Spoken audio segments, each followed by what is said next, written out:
Voilà, peuple congolais, vous êtes nombreux partout pour suivre notre émission Congo Urgent. Que sera le Congo s'il n'y a pas élection? Le face-à-face entre Moïse Katumbi et Félix Tshisekedi répond à ces questions. Suivez. Oui, merci beaucoup, nous venons de parler un peu de la situation dans notre pays, parce qu'aujourd'hui, il y a l'insécurité totale. On a un président qui ne veut pas partir, qui veut briguer son troisième mandat et qui est en train de tuer le peuple congolais.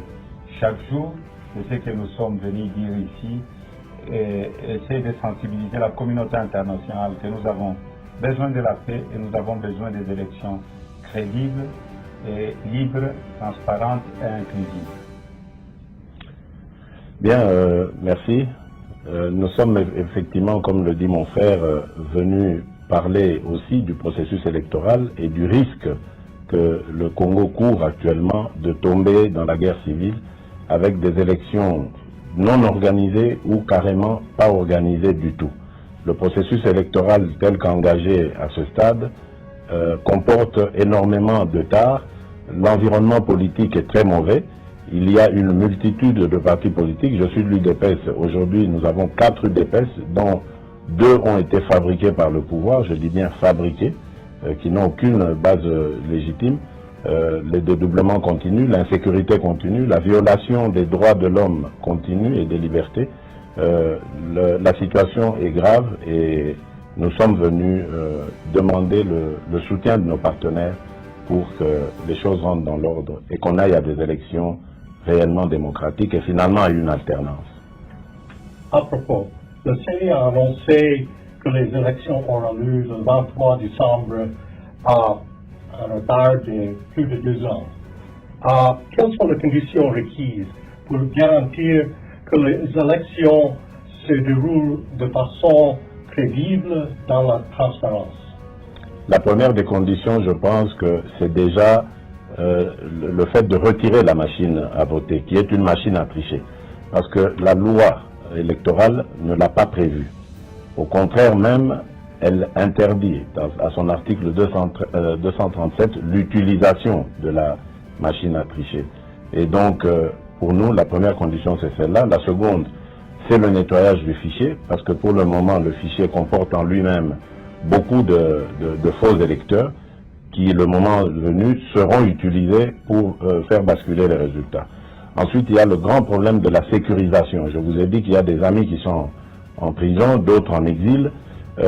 Nous pensons que ces élections doivent être inclusives et les candidats doivent être protégés avant, pendant le scrutin et après. Que doit faire la communauté internationale? Je crois que la communauté internationale doit faire pression sur la CENI. Je crois que la CENI porte cette responsabilité d'organiser des élections. Si elle n'est pas capable, elle n'a qu'à partir, elle n'a qu'à démissionner, parce que aujourd'hui nous déplorons beaucoup de morts, comme nous l'avions dit dans notre interview. Il y a eu beaucoup de morts de personnes tuées. L'instabilité dans notre pays, c'est à cause des élections. Mais qui est responsable? Parce que la CENI doit être indépendante. Aujourd'hui, la CENI n'est plus indépendante.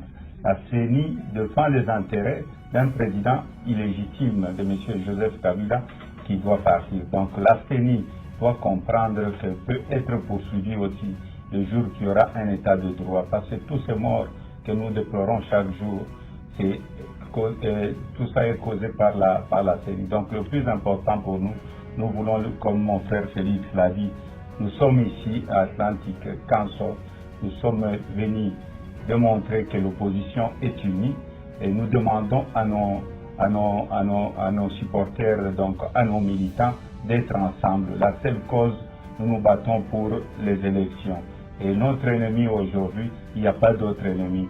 Nous avons un seul ennemi qui veut rester au pouvoir, qui veut humilier le peuple congolais, qui est Joseph Kabila. Vous luttez pour les élections? Nous nous mettons ensemble parce que nous ne voulons pas trahir le peuple congolais. Le peuple congolais a tant souffert. Ce n'est pas nous, politiciens, nous leurs leaders qui vont trahir le peuple congolais. Nous avons toujours été ensemble dans le rassemblement et ils doivent nous faire confiance. Si nous sommes ici, si nous avons laissé nos familles, si nous sommes aux États-Unis, si nous sommes en train de parcourir même d'autres pays ou la sous-région aussi en Afrique, parce que nous avons besoin de sauver notre pays ensemble avec le peuple congolais.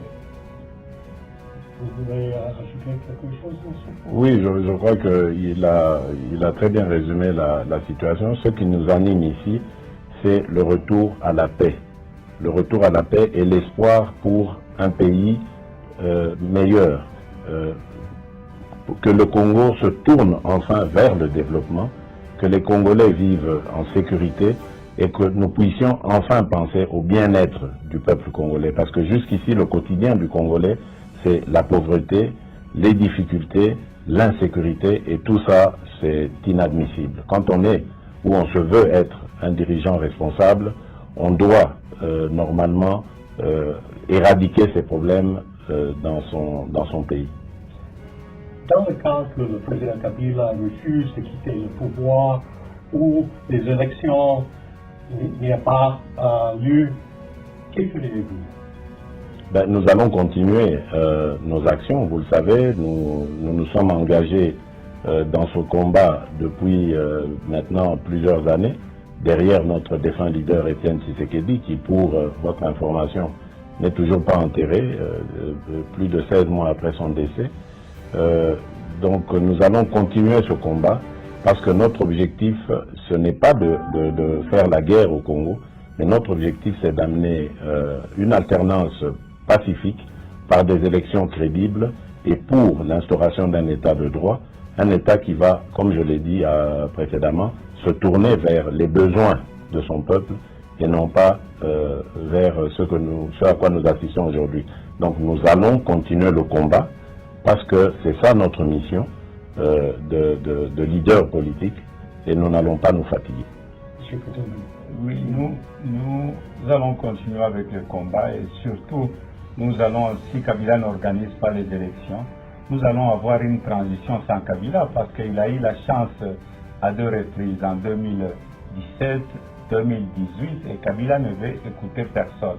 Donc pour nous, Kabila nous amène vers une transition sans Kabila. Et le plus important pour nous, nous n'allons pas accepter d'autres négociations, nous n'allons pas trahir le peuple congolais.